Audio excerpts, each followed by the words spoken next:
안녕하세요. 오늘도 말씀 묵상 정주행 시리즈에 오신 것을 환영합니다.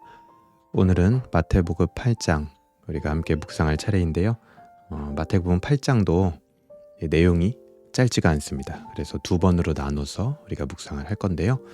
오늘은 먼저 상반부 마태복음 8장 1절부터 시작해서 이제 17절까지 우리가 같이 묵상을 좀 해보려고 하는데요.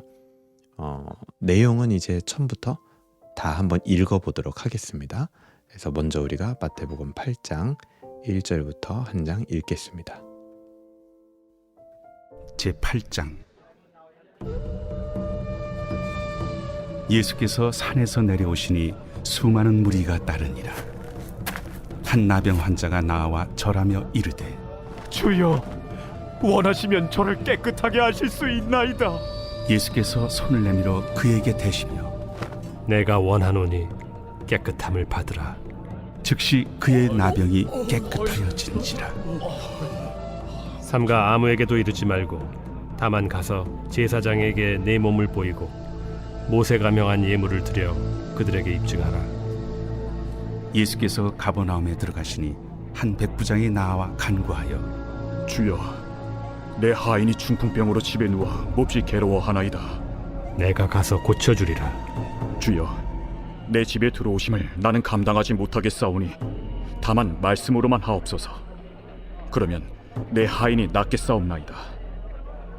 나도 남의 수하에 있는 사람이요, 내 아래에도 군사가 있으니 이더러 가라 하면 가고 저더러 오라 하면 오고 내 종도로 이것을 하라면 하나이다. 예수께서 들으시고 놀랍게 여겨 따르는 자들에게 이르시되, 내가 진실로 너희에게 이르노니 이스라엘 중 아무에게서도 이만한 믿음을 보지 못하였노라. 또 너희에게 이르노니 동서로부터 많은 사람이 이르러 아브라함과 이삭과 야곱과 함께 천국에 앉으려니와 그 나라의 본 자손들은 바깥 어두운 데에 쫓겨나 거기서 울며 이를 갈게 되리라. 예수께서 백부장에게 이르시되, 가라, 내 믿은 대로 될지어다 하시니 그 즉시 하인이 나으니라.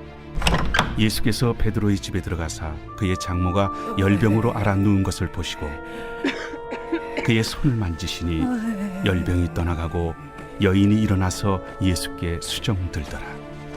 저물매 사람들이 귀신 들린 자를 많이 데리고 예수께 오거늘 예수께서 말씀으로 귀신들을 쫓아내시고 병든 자들을 다 고치시니 이는 선지자 이사야를 통하여 하신 말씀에 우리의 연약한 것을 친히 담당하시고 병을 짊어지셨도다 함을 이루려 하심이더라. 예수께서 무리가 자기를 애워싸는 것을 보시고 건너편으로 가기를 명하시니라.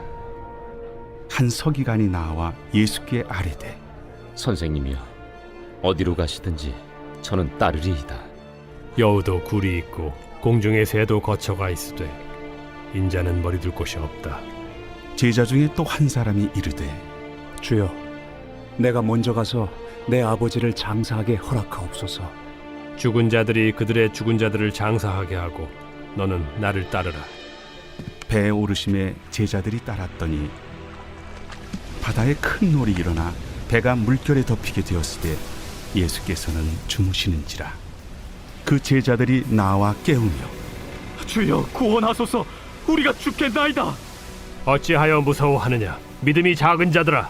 하시고 곧 일어나사 바람과 바다를 꾸짖으시니 아주 잔잔하게 되거늘 그 사람들이 놀랍게 여겨 이가 어떠한 사람이기에 바람과 바다도 순종하는가? 또 예수께서 건너편 가다라 지방에 가심에 귀신 들린 자 둘이 무덤 사이에서 나와 예수를 만나니 그들은 몹시 사나워 아무도 그 길로 지나갈 수 없을 지경이더라. 이에 그들이 소리질러, 하나님의 아들이여, 우리가 당신과 무슨 상관이 있나이까? 때가 이르기 전에 우리를 괴롭게 하려고 여기 오셨나이까? 마침 멀리서 많은 돼지떼가 먹고 있는지라. 귀신들이 예수께 간구하여 이르되, 만일 우리를 쫓아내시려면 돼지떼에 들여보내주소서. 가라. 하시니 귀신들이 나와서 돼지에게로 들어가는지라. 온 떼가 비탈로 내리더라 바다에 들어가서 물에서 몰사하더니 치던 자들이 달아나 시내에 들어가 이 모든 일과 귀신 들린 자의 일을 고하니 온 시내가 예수를 만나려고 나가서 보고 그 지방에서 떠나시기를 간구하더라.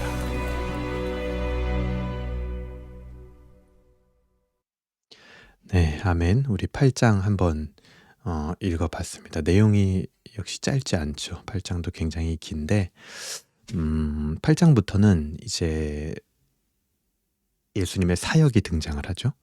그래서 이전에 7장까지는 예수님의 권위 있는 가르침에 대해서 집중적으로 나왔다면 이제는 예수님의 권위 있는 사역이 집중적으로 조명이 됩니다.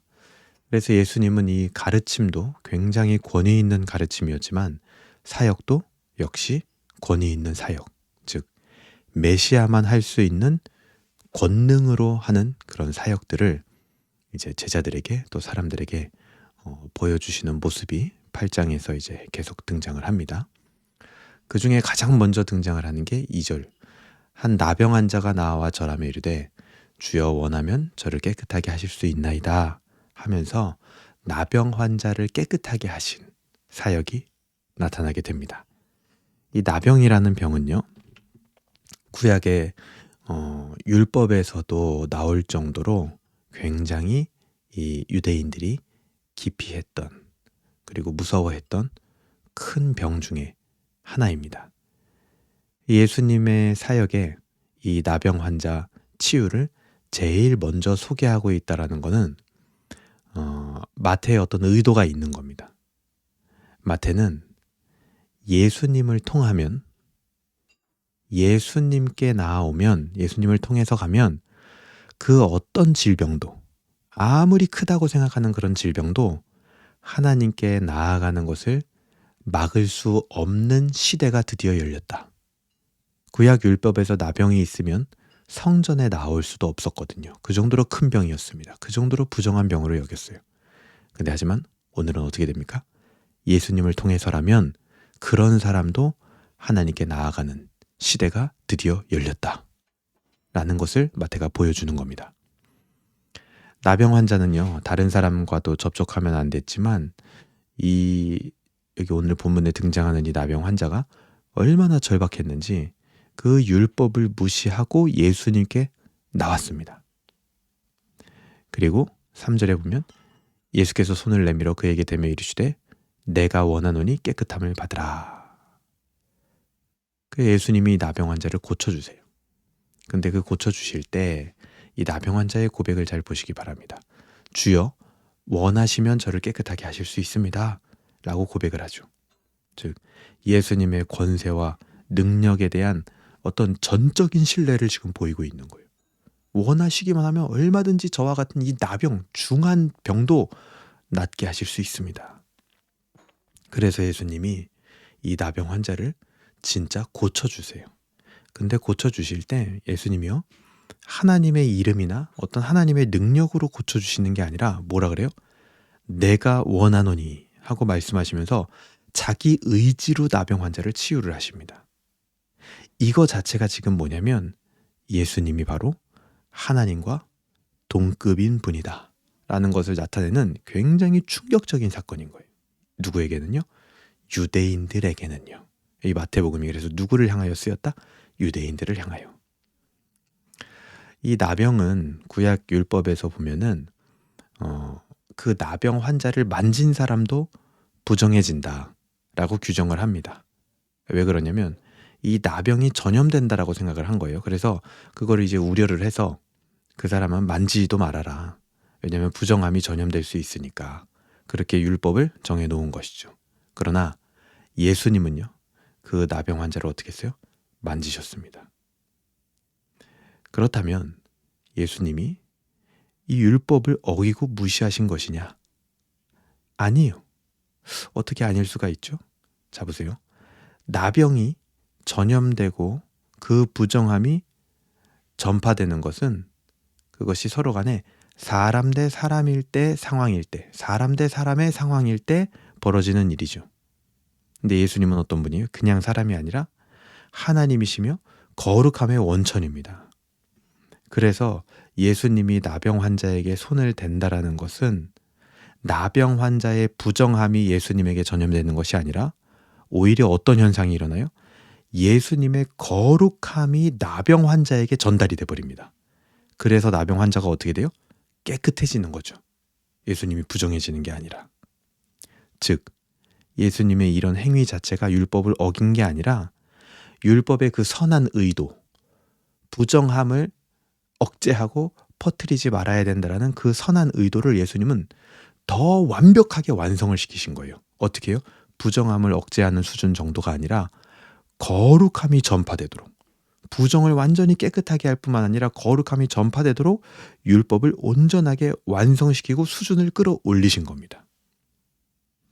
그래서 4절에도 보면 예수께서 이르시되 삼가 아무에게도 이르지 말고 가서 다만 제사장에게 내 몸을 보이고 모세가 명한 예물을 드려 그들에게 입증해라.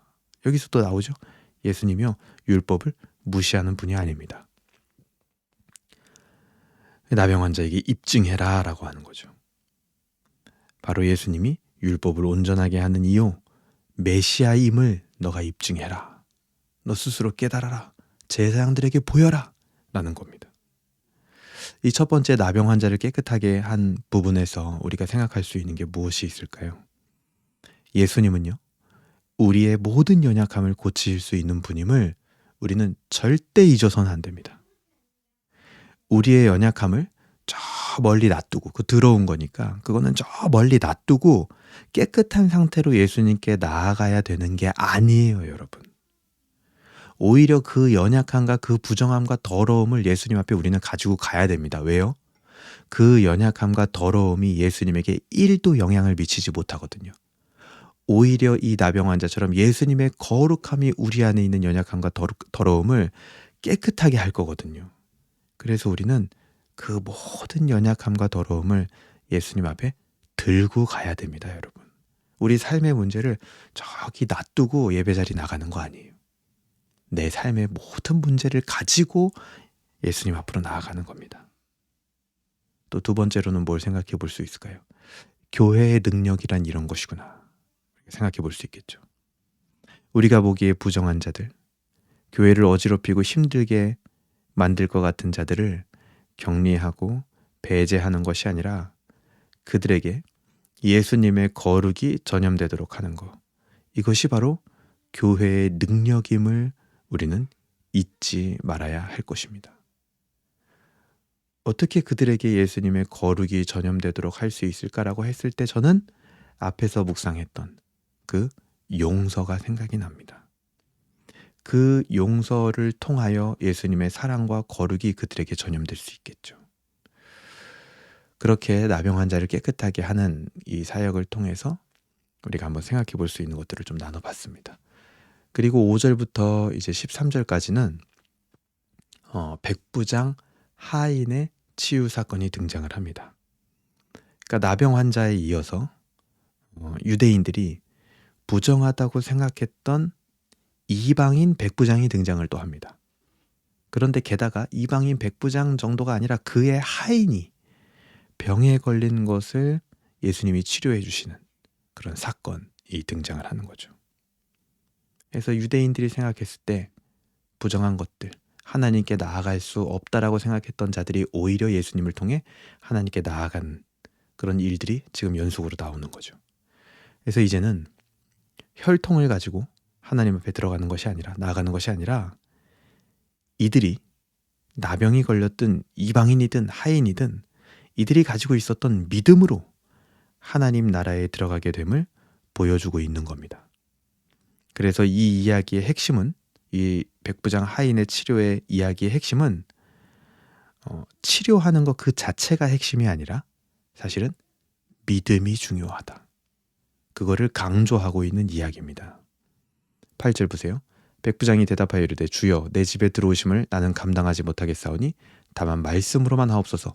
그러면 내 하인이 낫겠사옵니다. 여기서 백부장은요 그냥 믿음이 아니라 예수님은 너무 위대한 분이시니 그 자리에서 나으라고 말만 해도 치료가 될 것임을 고백합니다. 그 정도 믿음이에요. 그냥 보통 믿음이 아니라 굉장히 성장한, 그리고 도약한 그런 믿음을 보여주는 거죠.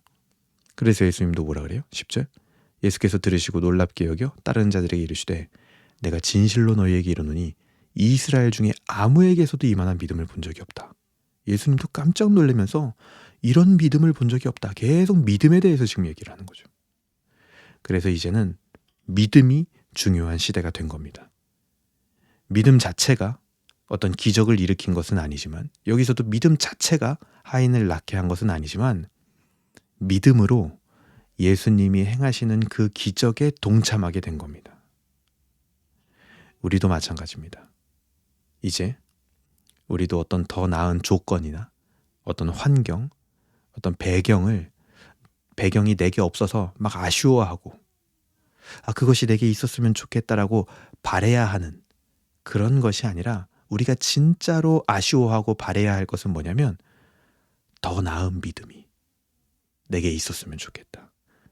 내게도 이 백부장처럼 믿음의 도약이 일어났으면 좋겠다.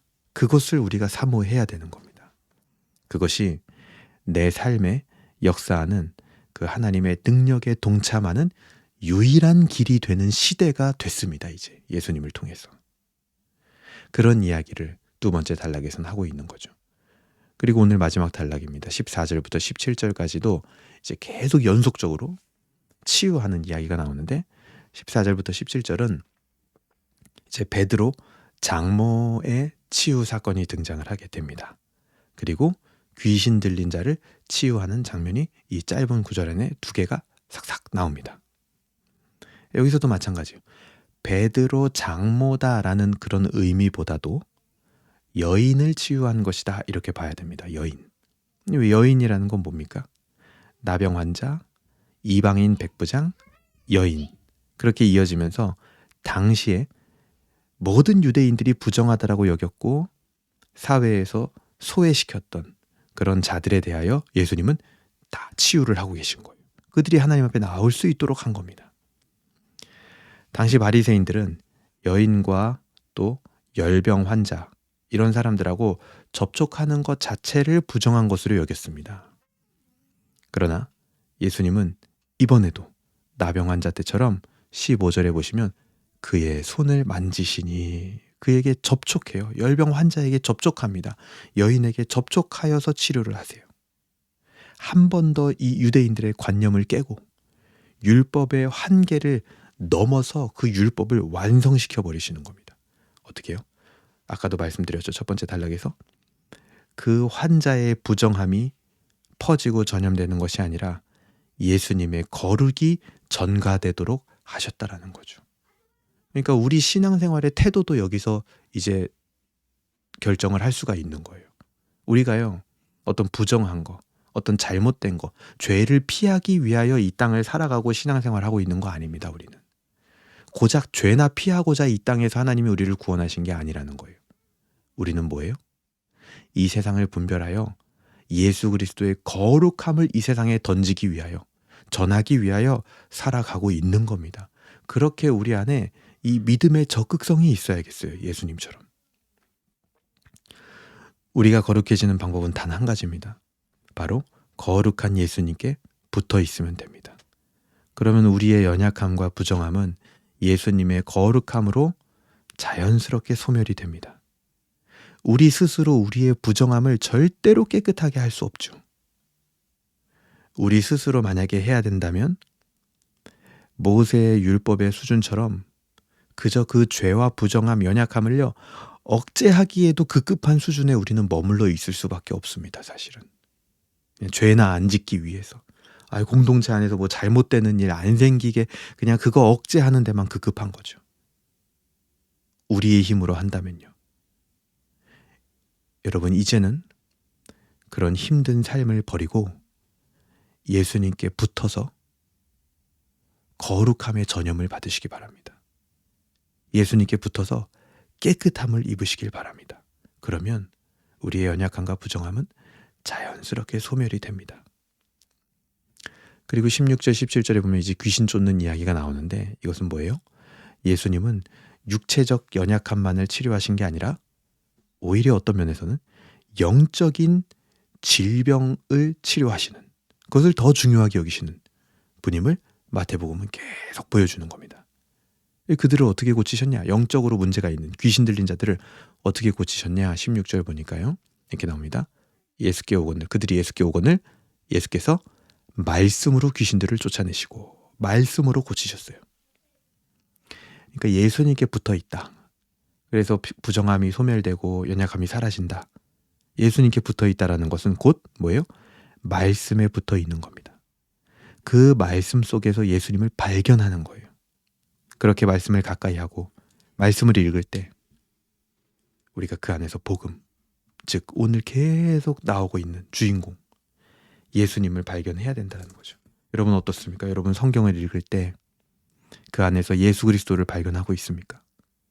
우리에게 가장 필요한 것은 그것이 보여지는 눈입니다. 그것을 위해서 우리가 오늘 아침도 기도해야겠어요.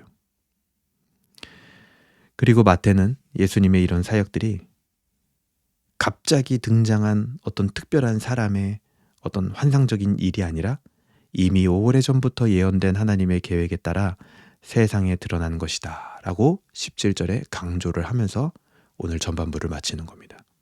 이는 선지자 이사야를 통하여 하신 말씀에 우리의 연약한 것을 친히 담당하시고 병을 짊어지셨도다 함을 이루려 하심이로다. 우리에게 오신 메시아는요. 그리고 앞으로 또 우리에게 다시 오실 재림의 심판의 메시아는 인간의 연약함을 이해하시고 인간의 질병과 슬픔에 익숙하신 그런 따뜻한 구원자이십니다. 그 예수님에게 딱 붙어 있는 하루가 되길 주님의 이름으로 소망합니다.